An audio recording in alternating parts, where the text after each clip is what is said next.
boys, it's time once again for us to gather aboard the good ship Hapless for another exciting installment of Sea Tales from the Captain's Table.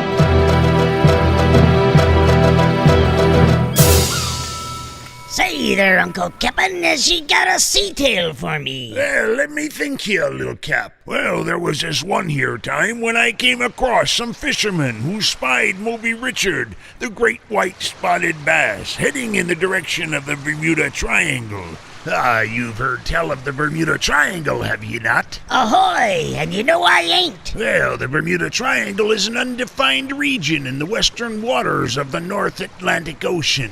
Once inside the triangle, a ship's navigational equipment, like compasses, have been known to become erratic and unusable.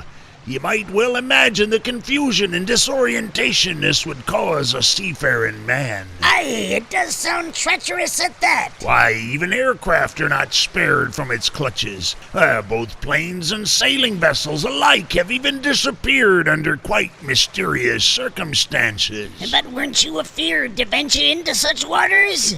Weren't you scared of the reputation of that wretched triangle? Well, that made no never mind to me anyway. I was determined to catch that wily sea creature, Moby Richard, no matter where it took me. Why, I'm all ears to ye, Uncle Cap'n. I set out on as fine a summer day as you could hope for. The sky was a bright blue with nary a cloud in sight. Then it got dark. Why, you don't say. I knew I was in trouble and would have to get to safe haven before things got worse. But worse they did get. First of all, me compass went crazy. That needle was a-spinning like a top. I never seen such a thing in all my days on the high seas. She became quite useless to me. So one would think you navigated by the stars, ye did. Aye, but that wasn't going to work, I'm afeard. You see, I couldn't see a star in the whole of the sky. So you were navigating blindly then? I was at that, but then me engine failed me. I no sooner had I started out when she began sputtering and choking. In my effort to keep it from dying, I got off course. There I was, lost at sea, in the dark, with no compass. So you experienced firsthand the truth of all these stories, eh? The stories? Why, the stories of the strange events that happen when a ship passes into the Bermuda Triangle. Oh, I wouldn't know anything about that there, matey. I wasn't anywhere near the Bermuda Triangle. All of this occurred within 100 yards of shore. But what caused the sky to go black on ya? Oh, well, you see, I left later in the day than I should have. I wasn't 10 minutes out of port when the sun set, and it was nighttime.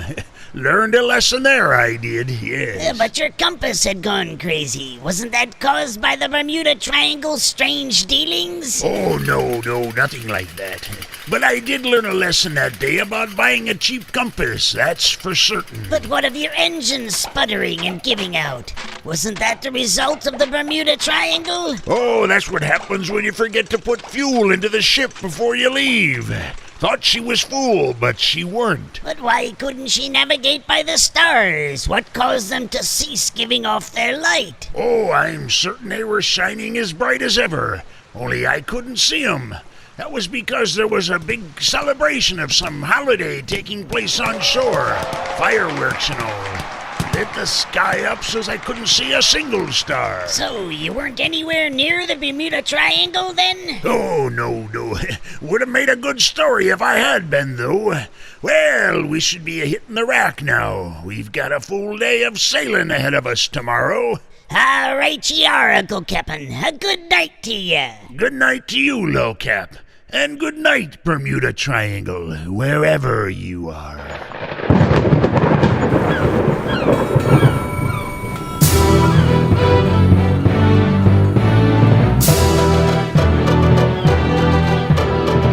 Well, we hope you've enjoyed this story of high seas adventure and daring do. And be sure to join us again next time for another exciting installment of Sea Tales from the Captain's Table.